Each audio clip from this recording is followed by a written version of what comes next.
Fala pessoal, você está em mais um Empreendendo no Reino e hoje eu tenho a honra de receber aqui o meu xará, André Rummel, um grande empresário do setor de telecomunicações, presidente da Abra Telecom e também o responsável pelo Ministério com Empreendedores na comunidade Alcance em Curitiba. André, um prazer te receber aqui, meu irmão.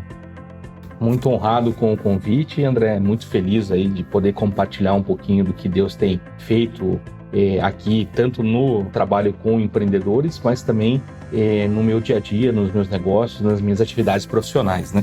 Maravilha, maravilha. André, para a gente entender logo o início lá da jornada, você desde sempre empreendedor, vem de família de empreendedores, como surgiu esse negócio na sua vida? O meu primeiro negócio começou quando eu tinha uns 15 anos. Eu fiz um curso de informática no Senac. Meu pai e minha mãe me deram esse curso no Senac e de lá, dos meus 15 aos meus 19, 20 anos, eu trabalhei com informática, então montava computadores. Naquela época os computadores eram grandes, né? Então você comprava as peças, montava os computadores lá, o XT, TK85, me ligava na televisão, né? E aí eu comecei a fazer os primeiros softwares naquela época, comecei a programar algumas linguagens de programação como COBOL, Fortran, Clipper, e aí comecei a vender os primeiros softwares, né? E eu comecei a trabalhar com 15 anos numa imobiliária, então eu informatizei essa imobiliária, o que era para a época uma coisa assim, fora do padrão, né? E aquilo começou a mexer muito com a questão empreendedora. Só que eu percebi num dado momento que eu gostava era do negócio, né? Do relacionamento. Então, depois disso, acabei fundando uma empresa de representações comerciais. Que legal. Não, peraí, que agora, olha só, o perfil do desenvolvedor que desde a adolescência programa, o cara aprendeu a programar, beleza. Agora sim, o desenvolvedor que aprendeu de adolescente e abre uma empresa porque é vendedor, esse daqui é um perfil raro, viu? É porque eu percebi, na verdade, que não era o ficar atrás do computador que me seduzia naquela época, né? O que me deixava feliz era o contato, era o relacionamento, eu gostava disso, né? Então, eu comecei a partir mais para a área de vendas. E aí, o sonho de ter uma empresa de vendas começou vendendo plano de saúde, né? Comecei atuando no plano de saúde, essa empresa eu tenho ela até hoje ainda. E aí, essa empresa depois, durante um período, entrei como representante comercial dentro de uma multinacional, a Xerox do Brasil, e lá na Xerox eu tive que pausar essa empresa em função justamente de que eu passei a compor, né, o quadro funcional da empresa e entrei representante comercial e saí diretor de canais dessa multinacional. Fiquei vários anos lá. Só que aí nesse finalzinho da saída da Xerox é que surgiu a história das telecomunicações, né? O Brasil tinha passado pelo processo de privatização, estava num cenário bastante promissor aí da difusão das telecomunicações, né? As estatais estavam se reduzindo, estavam, na verdade, sendo privatizadas, e aí o processo começou a acelerar. E nessa aceleração, eu ainda estava na Xerox, mas comecei a ver ali uma oportunidade, falei, eu acho que isso vai crescer e vai crescer bastante. A Xerox, eu já estava no cargo máximo que eu podia chegar, dentro de Curitiba. Se eu quisesse ir além disso, precisava mudar para São Paulo. E aí minha esposa, na época, falou, não, vamos tentar ficar por aqui, né? Eu falei, bom, então a hora é de sair, né? E eu lembro que até meu chefe, na época, falou, não, mas por que você vai sair? Eu falei, não, porque eu vou continuar empreendendo. Ele, não, mas você está empreendendo aqui. Eu falei, eu sei que eu estou empreendendo aqui todo dia, mas eu vou empreender. Demorou 9 meses ainda para me conseguir pedir a saída da Xerox. Ele rasgava a minha carta de demissão. E aí comecei um agente autorizado de uma operadora. Era o startup de uma operadora aqui no Paraná, em 2003 isso, e ali nós começamos a vender planos corporativos. Então, eu já cuidava de equipes de vendas na Xerox, passei a cuidar de vendedores e equipes de vendas aqui com essa operadora, e aí passei a atender o estado do Paraná como um todo, né? Que legal. Deixa eu fazer uma pergunta, até de um ponto de vista assim, eu já vi alguns executivos, né? Óbvio que você teve o benefício de começar empreendedor, depois se tornar executivo, mas como foi a transição de executivo de uma empresa enorme que é a Xerox para empreender? Todo mundo me faz essa pergunta, André. Principalmente se eu falo na época quanto eu ganhava, então todo mundo fala, não, mas peraí, tem alguma coisa errada nessa história, né? Mas assim, o que me fez sair do mercado de planos de saúde? quando eu comecei a empresa, a gente vendia plano de saúde. A Agência Nacional, a ANS, né, Agência Nacional de Saúde, ela passou a regulamentar os planos de saúde pequenos. Então eu vi que aquilo seria o fim do plano de saúde que eu representava. Dito e feito. Eu percebi ali que se eu não tivesse ido para a Xerox, eu teria tido problemas seríssimos daí em função dessa atividade. Quando eu estava na Xerox, eu visualizei uma coisa muito parecida, porque a Xerox estava passando por uma grande transição. Ela estava mudando o modelo de negócio dela de vendedores e representantes próprios para terceirizados e para distribuidores. Então eu sabia que o meu cargo, diretor de canais, ele ia durar ainda um tempo, mas ele ia chegar num determinado momento que ou eu ia ter que ir para dentro do distribuidor para ser digamos assim, o gestor dentro do distribuidor da Xerox, ou eu ia ter que ir para São Paulo. Então a minha ideia de procurar uma alternativa foi justamente não deixar chegar o dia que eu tivesse que tomar essa decisão, ou chegasse um dia que me fizesse ter que tomar essa decisão de cabeça quente. Então eu comecei a procurar uma alternativa. Eu olhei o mercado e falei, bom, o que está acontecendo, né?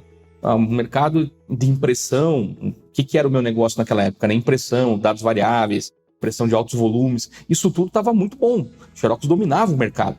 Só que, ao mesmo tempo, o modelo de negócio que ela estava implementando tendia, ao longo do tempo, ser, digamos assim, mais danoso para quem tivesse interno, né? E aí eu decidi que seria a hora de sair, né? E, graças a Deus, claro, durante um período não foi fácil, André, porque saí de um bom salário, que tinha carro, tudo pago pela companhia. Eu não me preocupava nem com, como é que diz, nem em pensar como é que eu ia pagar alguma coisa para, de repente, ter que pensar em tudo, né? E durante um período aí de aproximadamente 2 anos, a receita versus a despesa foi uma dificuldade, com certeza. Mas, em compensação, depois que essa curva virou, eu ganhava muito mais empreendendo do que necessariamente sendo funcionário, né? Eu lembro de um amigo que foi vice-presidente de uma grande empresa aqui do Brasil, e ele saiu para empreender depois, mas ele não tinha nenhum histórico como empreendedor. Então ele foi o cara que foi executivo a vida inteira e foi empreender. Ele lembra que a primeira vez que ele teve que comprar uma passagem aérea, ele não sabia. Ele falou, cara, eu sempre só ligava para a secretária e falava, bom, preciso chegar lá tal dia. Bem isso mesmo, né? São desafios que a gente aprende, né? A diferença é que o empreendedor também, né? Ele não liga para comprar passagem aérea, o empreendedor do início da jornada. Não liga para comprar passagem aérea e nem ele entra no site da companhia aérea. Ele vai de ônibus, porque... Exatamente. No começo, essa questão, né, deve ser muito bem administrada. Mas muito legal, André. Então, daí surge toda essa história do empreendedorismo e, graças a Deus, passada essa fase. Eu gostaria que, inclusive, você falasse um pouco sobre isso, né? Quando a gente fala sobre startups, a gente fala sobre o Vale da Morte, né? Que é aquela fase que a maior parte das pequenas empresas quebram, mas quem consegue atravessar essa fase realmente tem tempos de bonança, né? A grande chave, André, da mudança que aconteceu, né, da saída de uma segurança para o desenvolvimento do empreendedorismo, né, que eu já tinha, digamos assim, testado anteriormente, foi oração, né? Foi muito tempo de oração, muito entendimento daquilo que o Senhor queria fazer, e eu tinha um propósito muito grande no coração de que, através da empresa, eu pudesse gerar empregos, eu pudesse crescer financeiramente também. Então, eu fui alinhando primeiro isso com a minha esposa, no coração, e principalmente com Deus, né? Para daí começar o processo do empreendedorismo. Claro que, né, eu até tenho um e-book que eu escrevi sobre esse caminho, né, que ele tem altos e baixos, mas ao mesmo tempo ele tem um período que é um vale mesmo, né? Um vale difícil de ultrapassar, que tem a ver não só com finanças, mas tem a ver com a tua autodeterminação, tem a ver com aquilo que você tem profetizado até sobre o seu negócio, né? Eu costumo dizer que tem negócios que acabam porque o dono realmente quer acabar com ele, né? Ele fala o tempo todo, puxa, esse negócio é muito difícil, eu não devia ter feito, acho que eu vou voltar para a CLT. Então ele já está acabando com o negócio, ele só não sabe que está acabando com o negócio, mas o negócio está sendo todo dia derrubado por ele mesmo, né? Então esse processo de profetizar, o processo de orar, o processo de fazer compromissos com Deus, né? O processo da fidelidade, acho que foi uma grande chave para o desenvolvimento desses meus negócios, né? Porque quando esses três primeiros anos ali foram bem intensos, né? Bem mais complicados, assim, no ponto de vista de a receita não fazia frente a todas as despesas, mas em compensação depois, quando essa roda gira, né? Até esse vai ser o título de um livro que eu e minha esposa estamos escrevendo sobre um testemunho financeiro da nossa vida. Quando a roda gira, aí tudo potencializa, né? Agora, potencializa aquilo que você tem, né? Aquilo que você já está transbordando. Você está transbordando reclamação, vai potencializar só isso. Você está profetizando que seus negócios não vão dar certo, vai acontecer só isso. Tem algumas pessoas que trabalham comigo já há mais tempo e me conhecem e falam, né? Durante muitos anos a gente vê assim, o exercício da fé, o exercício de declarar, não, um dia nós vamos chegar nesse lugar, um dia nós vamos chegar lá e vamos ser conhecidos nacionalmente por sermos especialistas em telecom. Um dia nós vamos chegar lá e as pessoas vão dizer, não, vale a pena contratar eles, porque eles sabem do que estão falando. Então, esse ato de profetizar está descrito na Bíblia, né? Ezequiel fez isso, e ainda sobre um cenário catastrófico, né? Que não é muito diferente, das vezes, de algumas empresas, né? Você olha lá e não tem saldo em caixa, não tem produto para entregar e você precisa ainda fazer as vendas. Mas o que eu sempre digo para os empresários, e faço isso já há bastante tempo, né? Como eu te falei, há 15 anos eu lidero aqui o Ministério de Empresários na Alcance Curitiba. E nesses 15 anos nós sempre falamos o seguinte, nós temos que aliar o que a palavra de Deus fala com as técnicas que a Bíblia traz sobre negócios, mas com muita atitude e vontade de fazer a coisa acontecer. Porque senão realmente você fica refém, primeiro, né, daquilo que Satanás já tem preparado. O desânimo, né, os dardos inflamados, né, o desânimo, a tristeza, a falta de ousadia, a falta de coragem.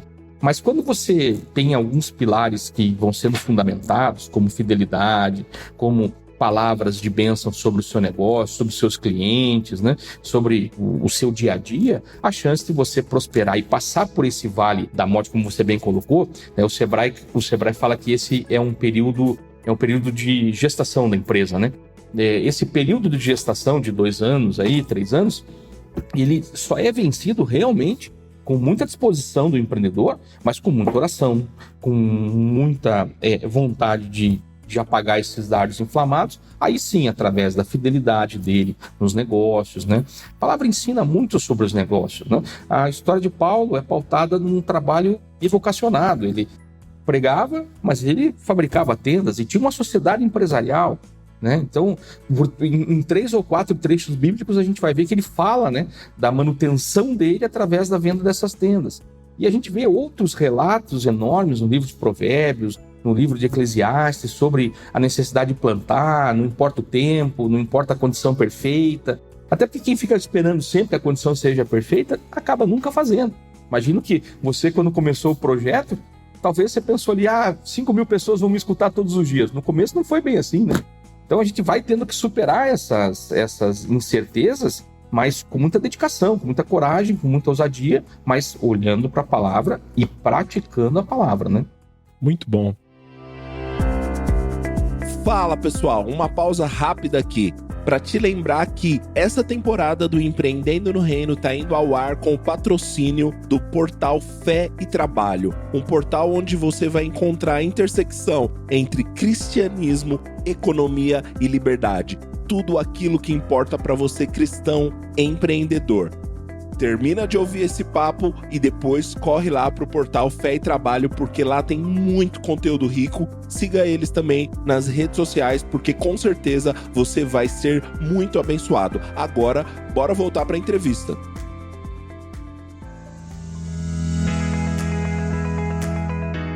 Eu gostei muito desse ponto que você trouxe, uma vida de oração, uma vida de fé, e isso resulta em uma vida de atitude. Porque não adianta, aliás, sempre adianta orar, sempre adianta a fé, mas a fé requer uma ação correspondente, né?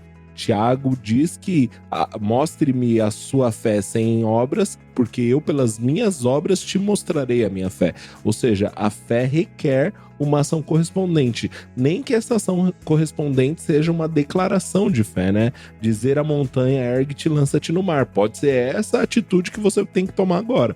Mas fé sempre é precedida, a fé sempre, ela resulta em uma ação correspondente, né? E É verdade. como é importante, né, o empreendedor ter consciência disso.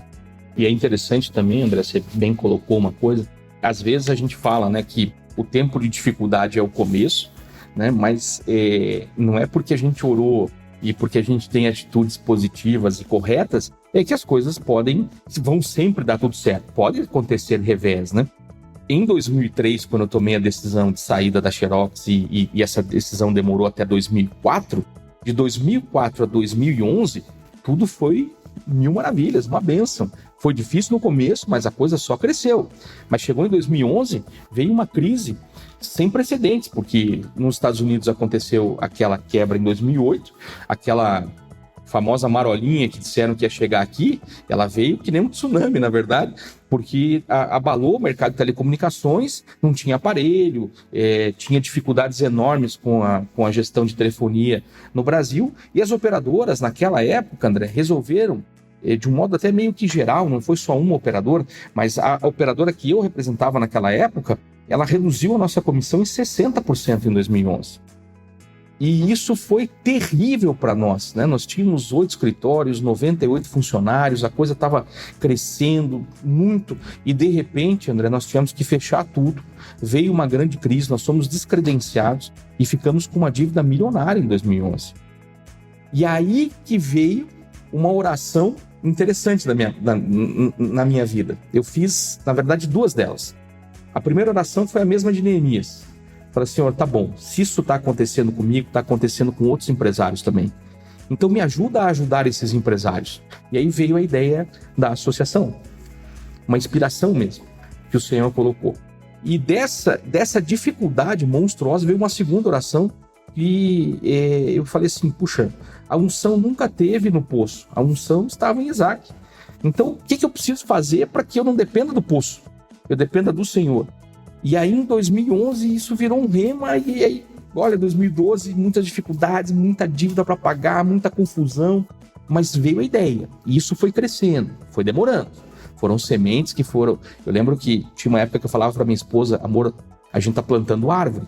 Porque tem coisas que eu tô plantando hoje que vão demorar talvez 10 anos, 8 anos, 9 anos. Ela falava, meu Deus, mas é muito tempo, como é que a gente vai fazer até chegar lá?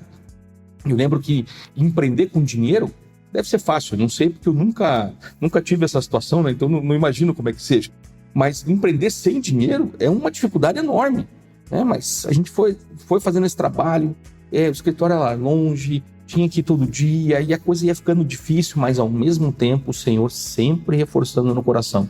Eu te dei a ideia e eu vou te levar no lugar certo. Eu vou te levar aonde eu quero te levar. E aí essa construção de 10 anos, né? 2011, 2022, 11 anos, hein? Foram acontecendo jurisprudências favoráveis para aquela tese que a gente tinha lançado lá em 2011, aquela ideia que o Senhor nos deu, que daí para ajudar os empresários a recuperarem esses prejuízos. E aí veio toda a questão. Veja, nesse tempo de dificuldade foi onde Deus me deu a profissão de perito judicial, me deu a chance de fazer mais uma faculdade e me deu a melhor estratégia que eu considero assim, que até hoje eu empreendi, mas não tinha visto assim, o resultado do empreendimento na proporção que eu vejo hoje. Então assim, o que acontece em todo o tempo? Se você for grato e se você reconhecer que tem um plano de Deus, mesmo quando aparentemente você vai sofrer uma grande derrota, você vai prosperar da maneira certa. Porque em 2011, quem me conhecia falava assim, cara, isso é uma derrota terrível. Vocês não vão conseguir sair dessa. Se você fechar teu escritório hoje, os escritórios, né? Tua dívida vai ser de alguns milhões. Como é que vocês vão fazer para pagar? Como é que vocês vão fazer para mandar essas pessoas embora? E graças a Deus, o Senhor proveu durante todo esse tempo. A gente pôde pagar todas essas dívidas para a honra e glória do Senhor. E hoje a gente vive um nível, na verdade, de entendimento desses projetos muito maior do que eu vivia naquela época. Que maravilha. Nossa, maravilhoso. E essa lógica, né, de prosperar num tempo de crise, eu lembro que eu sempre falava isso antes. Eu sempre falava assim, né? Não, Israel sempre prosperou em tempo de crise. Falei, pronto, né? Veio a crise na minha vida. Deus prosperou. Amém. Eu nunca prosperei tanto como nos tempos de crise, entendeu? Cara, eu tenho um ponto que você falou que me chamou muito atenção, que é um aprendizado tão maravilhoso, que nesse momento de crise, que você faz aquela oração parecida com Neemias, né?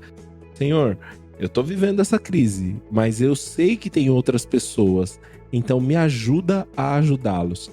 Isso é, na minha opinião, talvez um dos melhores resumos da economia do reino de Deus.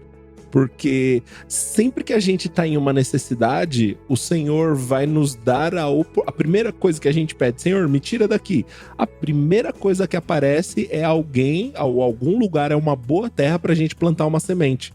Porque o Senhor sabe, eu sei o resultado que essa semente vai gerar na sua vida. Eu gosto de pensar em Abraão. Deus prometeu para ele, pai de nações, né? E aí, de repente, então, tem um filho, o Isaac. Só que, Abraão, como que você vai colher nações se você nunca plantou um filho? E aí Deus leva ele a plantar Isaac. Agora sim, ele tem legalidade para colher porque ele plantou uma semente daquela espécie. Exatamente. E essa a maneira como Deus te guiou, no meio da crise, você precisando de ajuda, Deus te inspira a orar: Senhor, como eu posso ajudar os outros? Brilhante isso, muito bom. E foi algo muito inspirador da parte do Senhor mesmo, porque durante anos, a operadora que nós representávamos, ela trazia os empresários no nosso escritório. E ela dizia assim: olha, se você quer ter sucesso no teu negócio de telecom, você copia o que esses caras fazem aqui no Paraná. E aí eu fui colecionando durante anos uma pilha de cartões de visitas de empresários do setor. Então, quando a crise chegou e eu fiz essa oração, o Senhor me lembrou de abrir uma gaveta e achar essa pilha de cartões. Eu falei: puxa, eu vou conversar com esses empresários, vou ver o que eles estão fazendo. E comecei a falar com um por um, e todo mundo na mesma situação. Não, cara, olha, baixou a comissão, eu vou fechar, eu quebrei. Muitos já estavam olha, já estou com processo judicial, já estou tendo dificuldades. E aí veio a grande ideia realmente de, puxa, vamos juntar essa galera numa associação e vamos começar a entender como que a gente pode melhorar o setor, como que a gente pode melhorar a vida desses empresários. Eu digo que a minha sala se tornou, na verdade, um lugar onde eu pude salvar casamentos de empresários que estavam se separando por causa da crise. Eu pude ajudar a gente a ter um pouquinho de esperança. Cara, olha, a gente vai recuperar isso no futuro, fica tranquilo. Uma hora essa indenização vai entrar e você vai poder pagar o teu prejuízo. Né? Eu pude compartilhar durante anos, né, as minhas estratégias para ir pagando essa dívida que foi realmente milionária. E quando nós fomos explicando isso para as pessoas diziam o seguinte, assim: André, explica uma coisa para mim, cara. Como é que você consegue ter paz? Você está me falando aí, né? Eu sei quanto que é essa dívida, eu sei quanto que é esses problemas que você está passando, porque eu estou passando por uma situação igual. Como é que você consegue ter paz? E aí era a hora que eu podia pregar à vontade, né? Porque a pessoa estava pronta para escutar realmente o que estava me sustentando. E quando eu fiz a oração de Neemias, né, a reconstrução do muro, ela visava trazer novamente a unidade para o povo, e principalmente trazer de volta, né, a autoestima, a trazer, na verdade, o sentimento de pertencer, de ser uma nação. E eu lembro que muitas vezes, ao fazer essa oração, o Senhor me lembrava dos preceitos básicos que eu aprendi lá em administração, e depois, quando eu dei aula de administração, eu sempre gostava de usar o livro de Neemias como uma grande inspiração para o planejamento, organização, direção e controle, que está lá bem certinho descrito no livro de Neemias. E quando eu falava isso para os empresários, eles falavam assim: cara, tá, mas e aí, como é que a gente vai sair dessa? Eu falava: fica tranquilo, a solução vai ser essa aqui. E vai envolver a gente se preparar para questões judiciais, vai envolver a gente se preparar tecnicamente para suprir as perícias que vão ser necessárias no tempo certo dentro do processo judicial, mas vai chegar o dia da colheita. E como você bem falou, né? Eu lembro, eu e minha esposa, durante muito tempo, nós sempre falamos uma coisa, né? Que nós, no tempo de crise, aliás, em tempo algum, mas em especial no tempo de crise, nós não podíamos perder duas coisas: a fidelidade nos nossos dízimos, ofertas, e nós não poderíamos deixar de semear no reino. Essas são as duas chaves que a gente utilizou.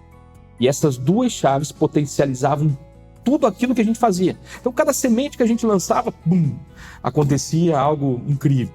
E eu colho isso até hoje. Quantas vezes eu recebo telefonemas, André, assim, de pessoas que eu conversei em 2012, em 2013, e a pessoa fala assim: puxa, André, eu lembrei daquela conversa com você, cara, aquela vez você estava tão em paz. Vem cá, como é que ficou aquela situação? Vocês conseguiram vencer? Conseguimos vencer. Carlos, você já recebeu? Já recebi. E como é que você pode ajudar a gente? Tá aqui o plano. Entendeu? Então as sementes não foram, né? E aí lá em Eclesiastes fala isso, né? Plante de manhã e plante de tarde. Você não sabe qual semente que vai germinar. Então eu plantei muita semente, mas muita. No tempo de crise eu viajei assim, nem louco, plantando sementes. Mas Deus honrou todas elas. O rei nunca se esquece. Com certeza, nunca se esquece. André, que bom.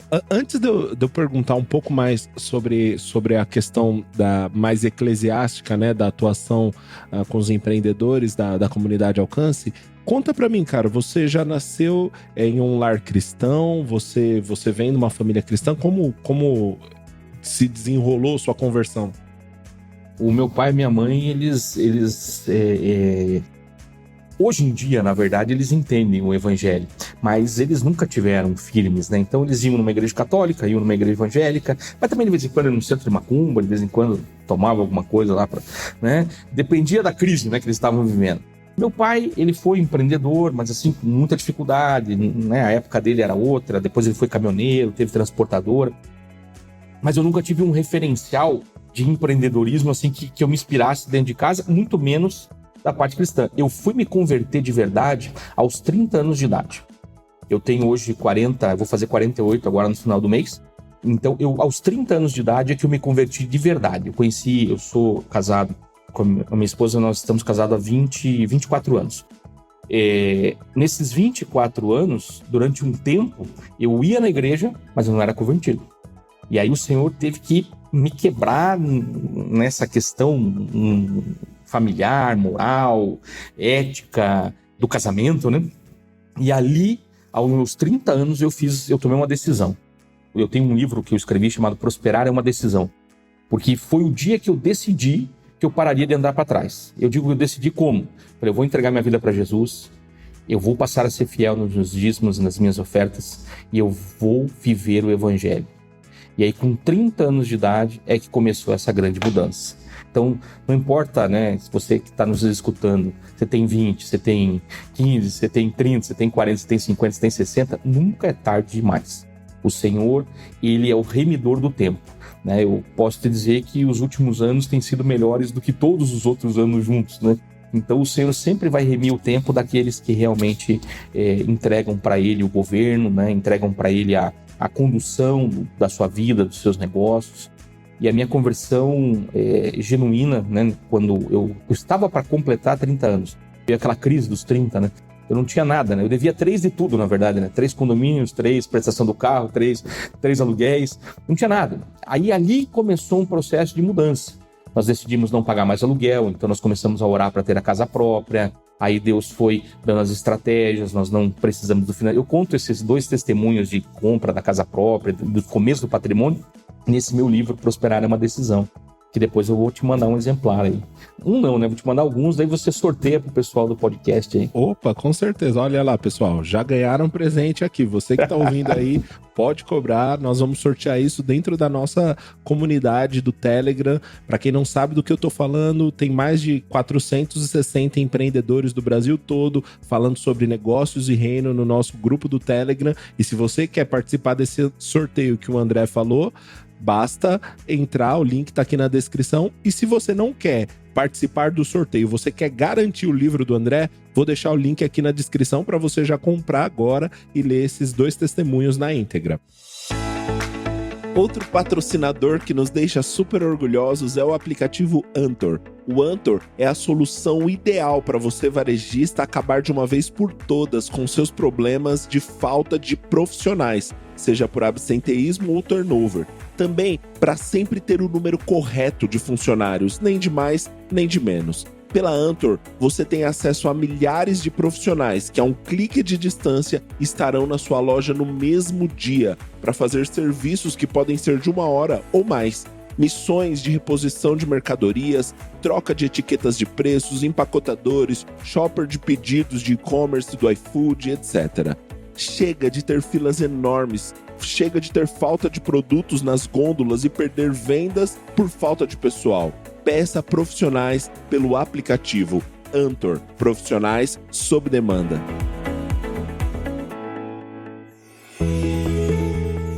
André, falando sobre... você falou assim, você e sua esposa, na época de crise, vocês disseram o seguinte: 2 coisas que nós não podemos abandonar: fidelidade ao Senhor e a generosidade, né? Dízimos e ofertas.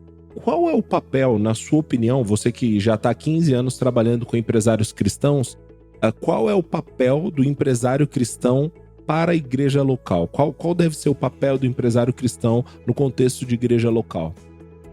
O empresário talvez seja uma das peças mais fundamentais dentro da igreja. Claro que você tem ali dentro da estrutura eclesiástica, né, o presbitério de uma igreja, o governo daquela igreja, e aí você tem os membros de um modo geral. Mas o membro empreendedor, ele tem um potencial de expansão do reino diferente do que aquele que muitas vezes só trabalha dentro de uma empresa. Claro, tem alguns que trabalham dentro de uma empresa e eles são empreendedores lá dentro e eles também são expansores do reino lá dentro. Mas o empresário, por exemplo, que ele tem uma loja e ele recebe lá 30 ou 40 pessoas no decorrer de uma semana, ele tem a chance muitas vezes de semear na vida dessas pessoas a palavra de Deus que um outro membro não tem.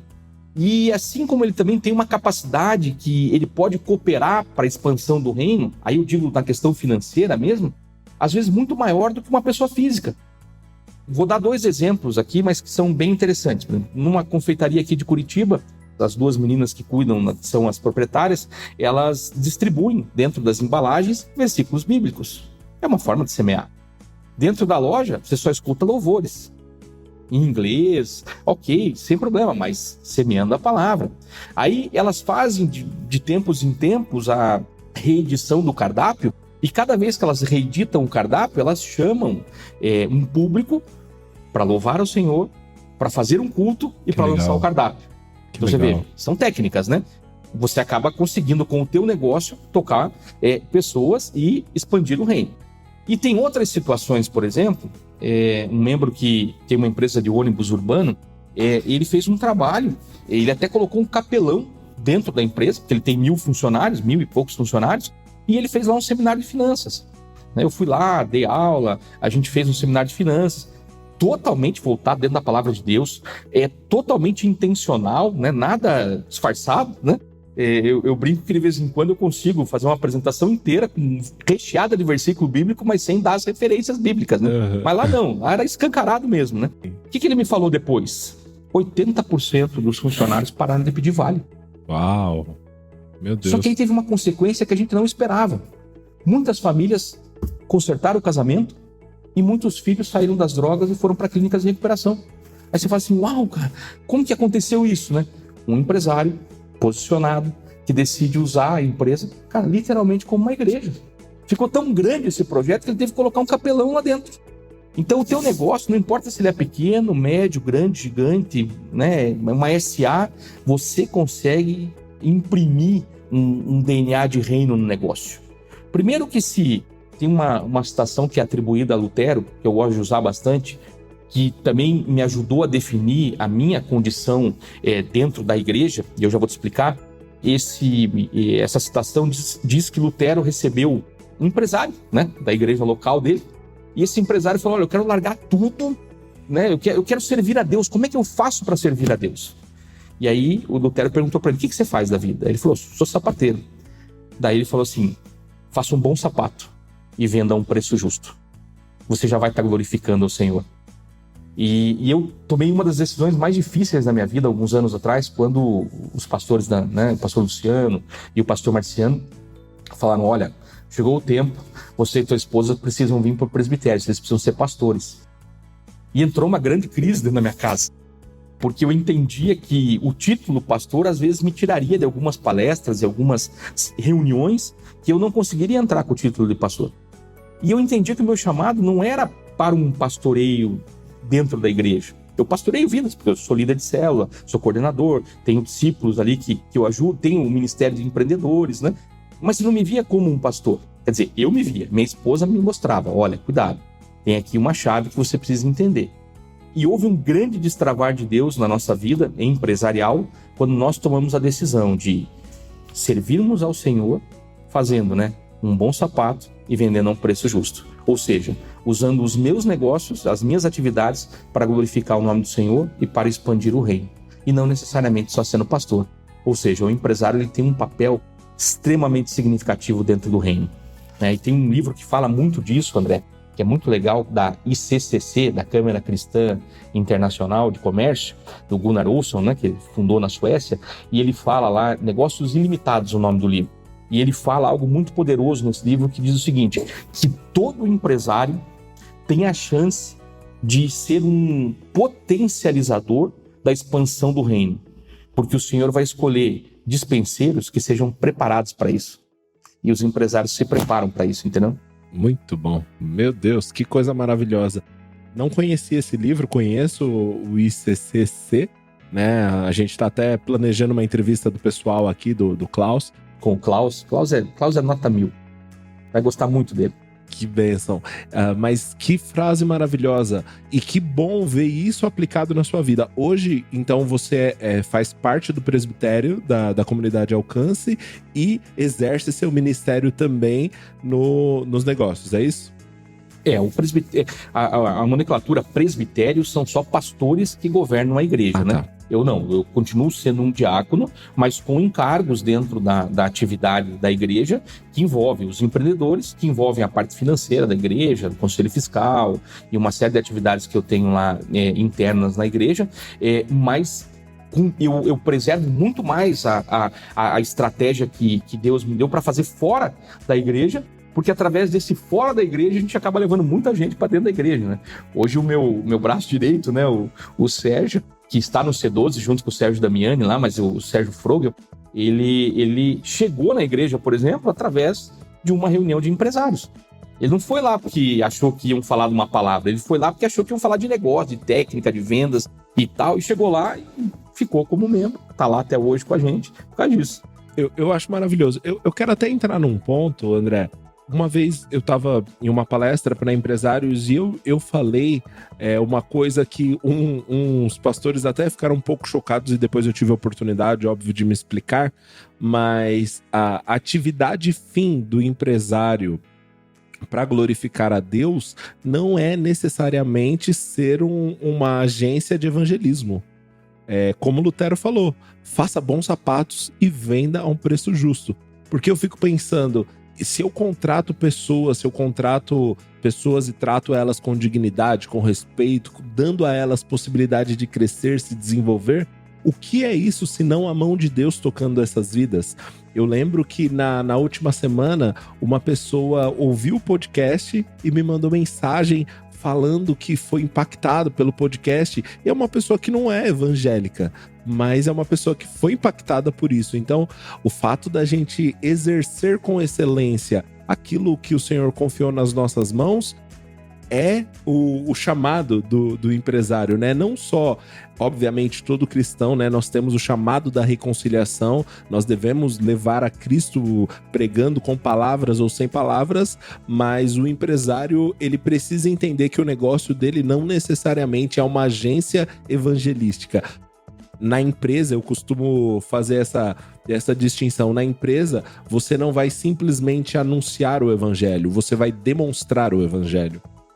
Exatamente, boa. É isso mesmo. Maravilha. André, pra gente encerrar aqui, meu irmão, que conselho prático você daria, agora falando para os nossos ouvintes que sempre nos perguntam como eu faço para trazer essa visão para minha igreja local? Você que construiu essa estrutura ao longo de 15 anos, que tem um ministério bem sucedido com empresários na comunidade Alcance, como dar os primeiros passos para trazer essa visão de reino para minha igreja local?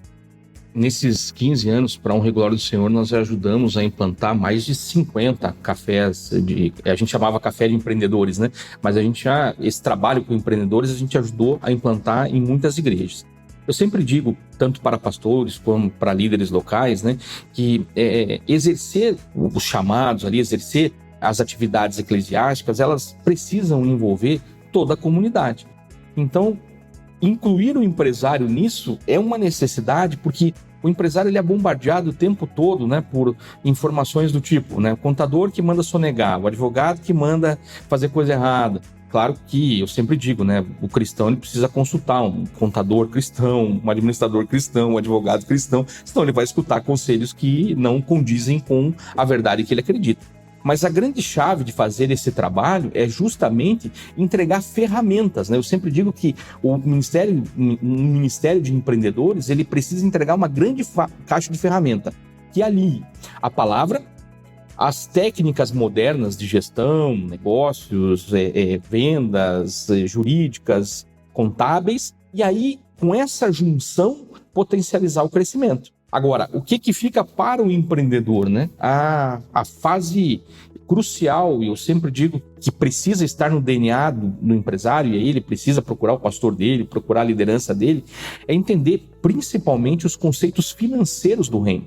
Porque são os conceitos financeiros do reino, como a fidelidade, a honra, a generosidade, a aliança. Quando ele consegue entender, né, esses 4 princípios que estão envoltos no dízimo, nas ofertas, nas semeaduras e na primícia, quando ele consegue envolver essas 4 etapas, ele solidifica a questão financeira. Depois ele vai solidificar a questão ética e responsável do negócio dele a partir dos critérios do não mentir, não enganar, né? Não dar meia nota, não fazer proposta do tipo, vou jogar o valor lá em cima para depois dar um desconto. Quando você começa a encaixar isso dentro da cabeça né, daqueles que participam ali do trabalho dos empresários, automaticamente você gera a necessidade desse empresário que está fazendo tudo certo transbordar na vida de quem? Primeiro no funcionário, depois nos fornecedores, depois nos clientes, depois no Estado, né? Porque a partir do momento que ele passa a pagar os impostos corretamente, ele está abençoando, ele está ajudando a nação, ele está semeando na nação, né? E não adianta, né, essa desculpa do tipo, não paga imposto porque o governo não gere direito. O problema é do governo, o problema é dele. Você fazendo a sua parte corretamente, é você que está atraindo bênção para o seu negócio, né? E uma coisa assim, chave para fechar, é confiança. O empresário precisa confiar em Deus. Lá em Hebreus 10, se eu não me engano, no versículo 36, depois tem que dar uma conferida, até vou olhar aqui que eu tenho ele fácil aqui, ó, 35. E diz assim, ó, portanto, Hebreus 10, 35, portanto, não percam a confiança de vocês, porque ela tem grande recompensa. Quando você confia no Senhor, o Senhor pode transformar num grande despenseiro, aquele que ele vai destinar recursos para que você possa abençoar a vida de outras pessoas. Eu creio muito nisso, de verdade. Uau, que bênção. Bom, enfim, eu quero até destacar um ponto e que eu acho que é até complementar a isso. Esse texto, eu gosto tanto desse texto de Hebreus 10, 35, porque o contexto ali, né, se a gente ler alguns versículos anteriores, o autor de Hebreus, ele tá falando para pessoas que ele validou que confiaram no Senhor, né?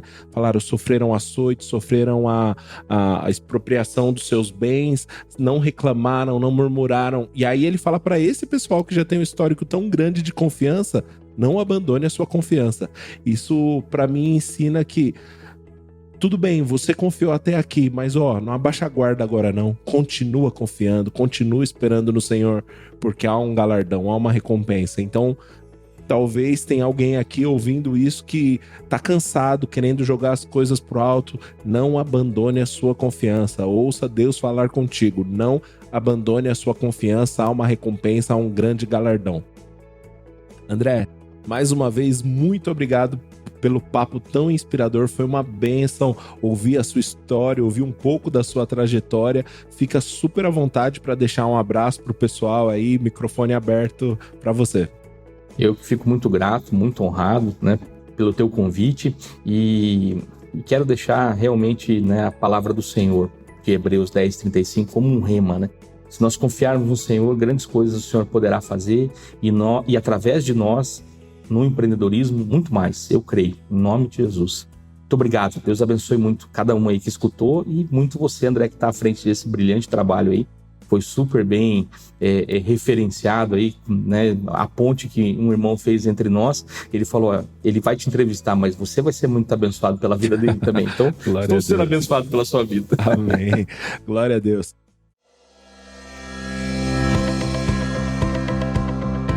Bom, para quem ouviu até agora esse episódio e não é inscrito no nosso canal, se inscreve no nosso podcast, avalia a gente e nós nos vemos na próxima semana. Até mais!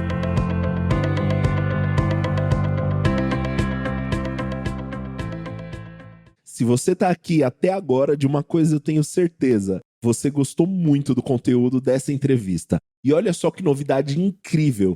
Toda quarta-feira, ao 12:12, quarta, 12:12, eu e o Ícaro Melo e você estaremos discutindo sobre o conteúdo do episódio da semana. Toda semana nós teremos um bate-papo de voz falando sobre os temas abordados na entrevista da semana. E você pode participar disso gratuitamente. Basta fazer parte do nosso grupo de networking no Telegram. O link está na descrição desse episódio, é completamente gratuito, então não perde mais tempo. Entra no nosso grupo de networking e quarta-feira, ao 12:12, nós conversaremos sobre esse episódio. Sobre esse episódio. Sobre esse episódio. Sobre esse episódio. Sobre esse episódio. Sobre